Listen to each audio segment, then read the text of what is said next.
At midnight, December 2nd, 1984, the worst industrial accident in history occurred at a U.S.-owned pesticide manufacturing plant in Bhopal, India.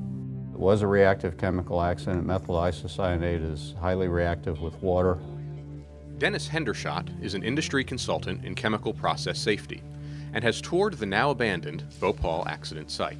Water got into the storage tank somehow. Water reacted with the methyl isocyanate, causing the release, which killed thousands of people. Thousands more died in the aftermath of Bhopal, and tens of thousands continue to suffer today. But Bhopal also brought about change. Bhopal totally changed the understanding of potential process safety hazards in the chemical industry. Bhopal spurred Congress to require new OSHA and EPA regulations covering chemical process safety. And Congress established the CSB to independently investigate chemical accidents. There have been many positive changes in chemical industry process safety since 1984, when the Bhopal nightmare occurred. But the CSB has found that accidents involving reactive chemicals still occur all too frequently, and often with tragic results. This video focuses on 4 major accidents investigated by the CSB, accidents that demonstrate what happens when reactions run out of control, resulting in fires, explosions, and toxic releases that cause death, injury, and environmental damage. Such an accident unfolded on the morning of January 31, 2006, when a vapor cloud exploded at the Synthron acrylic polymer manufacturing plant in Morganton, North Carolina. The blast killed 1 worker and injured 14 others. It destroyed the facility and damaged nearby structures. At Synthron, a seemingly minor increase in the size of a production batch led to a catastrophic explosion. It was a tragic example of what happens when process changes are not managed carefully. Synthron manufactured acrylic polymer coating additives in batches using a 1,500-gallon reactor located inside a production building. The company had produced the polymers for years without serious incident, typically using a 2-step process. In the first step, operators would partially fill the reactor with acrylic monomer and solvent, warm the vessel with steam, and then initiate and run the reaction for up to several hours. Later, in a second step, operators would gradually pump in the remaining acrylic monomer and continue the reaction until the vessel was nearly full of product. Both steps of the reaction generated heat, causing the solvent to boil. An overhead heat exchanger condensed the hot solvent vapors and sent cooler liquid back into the reactor, keeping the temperature and the reaction under control. Shortly before the accident, Synthron received an order for an acrylic product that was 12% larger than the standard batch size. Rather than fulfilling the order by making 2 smaller batches, managers decided to make a single, larger batch and to add all of the extra acrylic monomer during the first step of the process. But this was a critical mistake. Adding the extra monomer all at once more than doubled the heat released by the reaction. The heat exchanger could not condense the vapor quickly enough, and the temperature and pressure inside the vessel began to rise uncontrollably in a runaway reaction. The pressure caused the gasket on a hatch to fail, releasing flammable solvent vapor into the building. Employees heard a loud hissing sound, saw the escaping vapor, and fled the building. 4 workers gathered outside a doorway, where they were joined by the plant superintendent and the plant manager. One of the operators went back inside the building in an attempt to send emergency cooling water to the reactor, but it was too late. The operator returned to his companions outside. Seconds later, the solvent vapor in the building exploded. A worker who had remained inside the lower level of the plant was fatally burned, and 14 others were injured. The building was destroyed. The Synthron accident underscores the need for well-rehearsed evacuation plans. Furthermore, it's critically important for companies to carefully review the effects of making even small changes to reactive process conditions. Anytime you are rearranging molecules, you have reactive chemistry, and the potential for a reactive chemicals accident is possible. Dr. Daniel Crowell is a chemical engineering professor and process safety expert. If you don't mix the raw materials properly, if you add them in the wrong order, if you add the wrong materials into your process, you will lose control of the mass. In 2002, the CSB completed a comprehensive study of reactive chemical hazards, issuing key safety recommendations to OSHA and the EPA, as well as trade and industry groups. A number of the recommendations have yet to be adopted. The report identified 167 serious accidents involving uncontrolled chemical reactions in the United States over 2 decades, causing 108 deaths and hundreds of millions of dollars in property damage. More than half involve substances not covered under current federal process safety regulations. Between 2002 and 2007, the CSB investigated 10 additional serious reactive accidents and identified many others that caused deaths, injuries, evacuations, or property damage. Just because the initial screening method says you probably don't have a clearly identifiable reaction hazard, that doesn't mean that that reaction hazard doesn't exist. And you probably need to look into your chemicals and their properties and their reactive nature a lot more thoroughly than you think you need to. Reactive incidents can occur even when plant personnel are unaware that chemical reactions are taking place. That's what happened at an Augusta, Georgia plastics manufacturing plant in 2001. On March 13, 2001, 3 maintenance workers at the BP Amoco Polymers plant were killed while they were preparing to clean out a tank that held waste plastic. BP Amoco made high-performance nylon by pumping raw materials through a heated reactor and then using an extruder to form the hot plastic into solid pellets. During the first 50 minutes of startup, plastic considered to be unusable was diverted away from the extruder to a 750-gallon waste tank. Steam and gases escaped through a vent in the waste tank, preventing any accumulation of pressure inside. The contents of the tank were allowed to cool down over a period of hours. Workers then opened the cover to remove the waste plastic. On the afternoon before the accident, operators began to start up the process. But there was a mechanical failure in the extruder.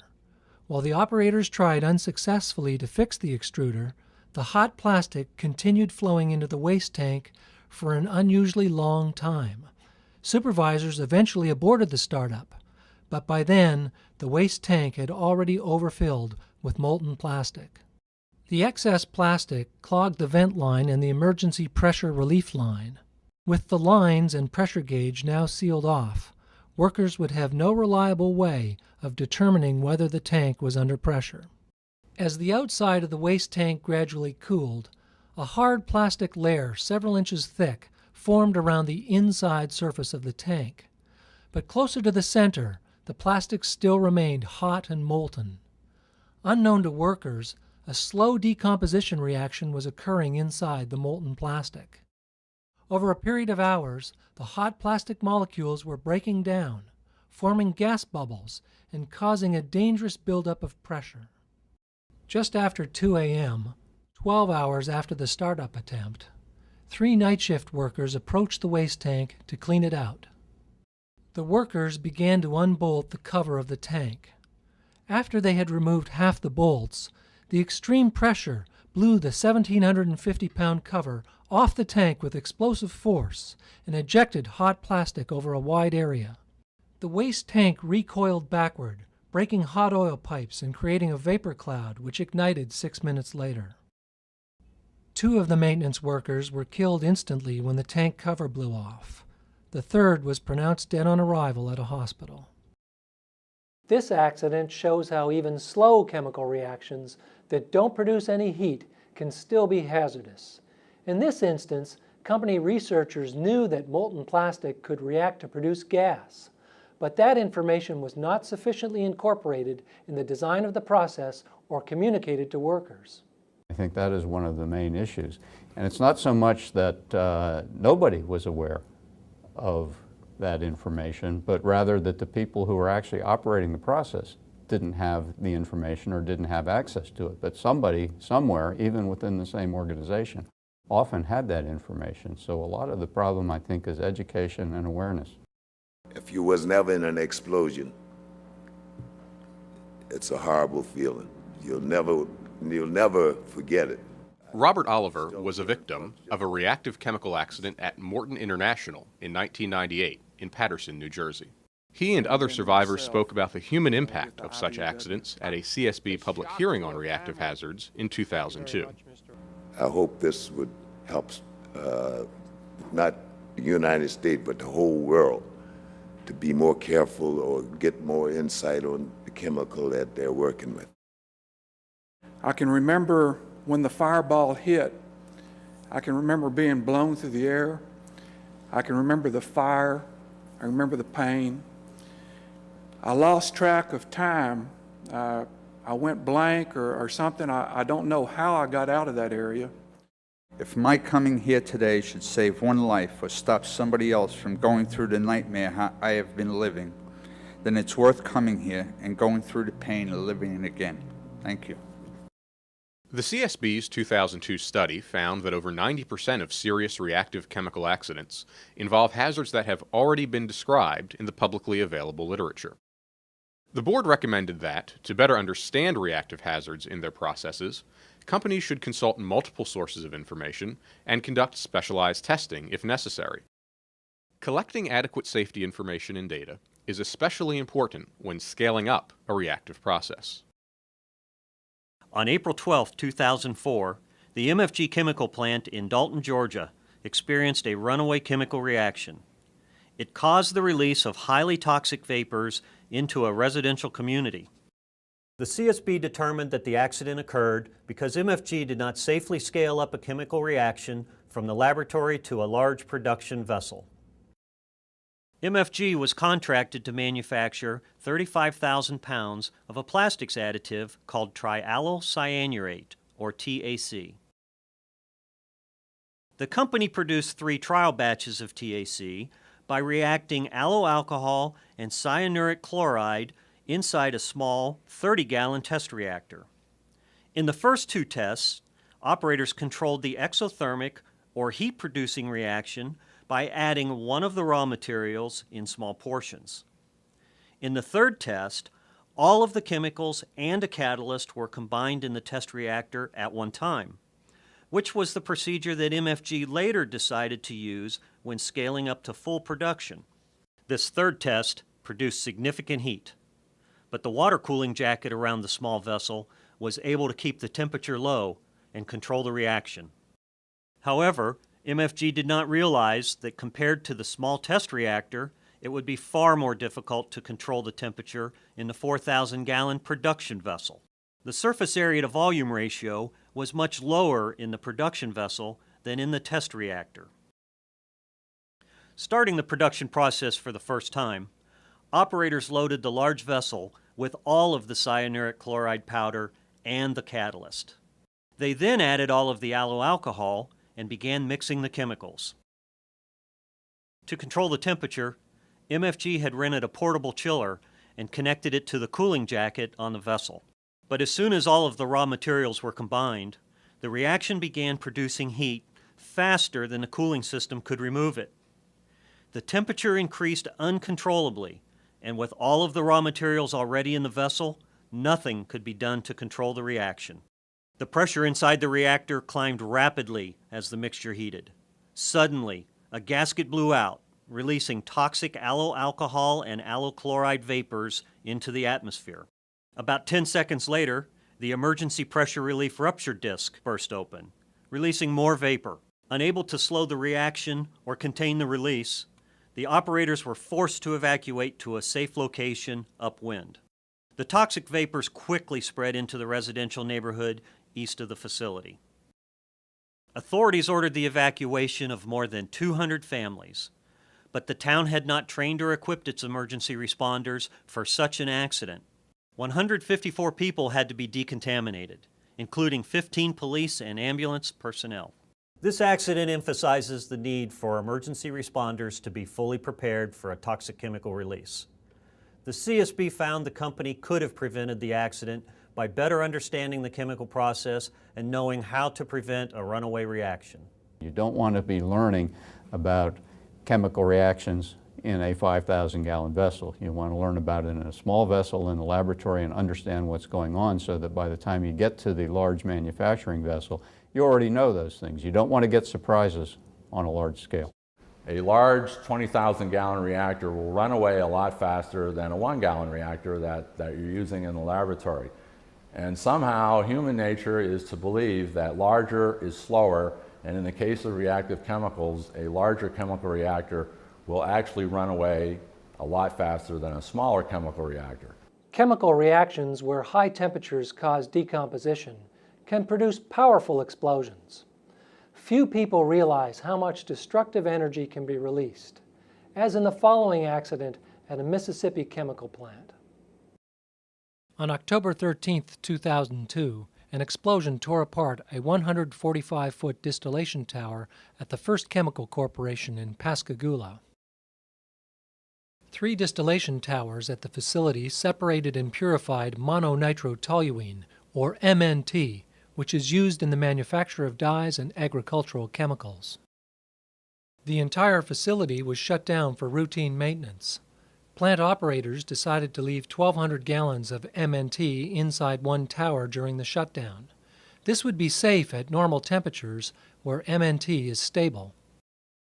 The heating was shut down on the 2 reboilers by closing the steam supply valves. But unknown to operators, these valves were corroded and worn. Steam leaked into both reboilers over a number of days, heating up the MNT, causing it to break down and become unstable. On the morning of the accident, the temperature inside the tower reached 450 degrees Fahrenheit. A dangerous runaway reaction began, rapidly forming gas and suddenly building up pressure inside the tower. The tower began to rumble, and employees saw material venting quickly from a breach high in the tower. A short time later, the tower ruptured. The violent explosion propelled the top 35 feet of the tower well beyond the plant site. Another piece of the tower sailed 500 feet and hit a storage tank of MNT, setting it ablaze. A 6-ton piece of the tower sidewall flew 1,100 feet and came to rest just 50 feet from a 250,000-barrel crude oil storage tank.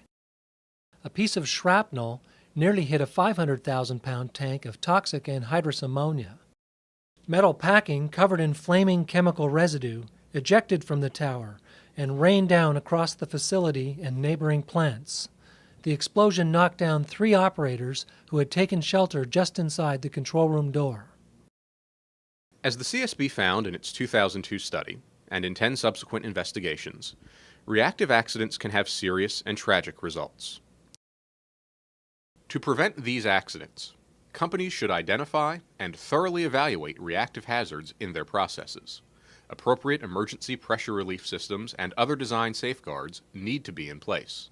Companies should also develop effective operating procedures and training programs, and carefully manage any changes to existing processes. Finally, facilities need to plan for possible accidents, including evacuation drills and emergency response exercises.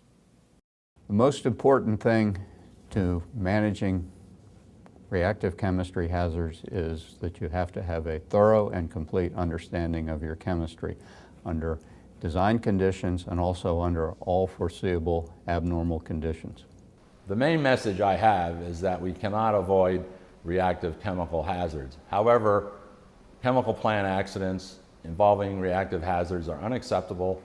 The technology and the management systems do exist to produce these products safely.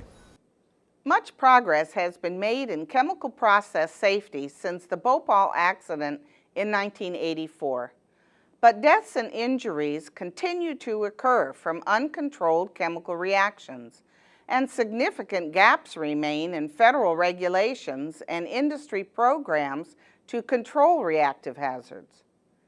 It's time to redouble our efforts to prevent these tragedies. Thank you for watching this CSB safety video. For more information about the reactive hazard study or other CSB investigations, please visit our website at csb.gov.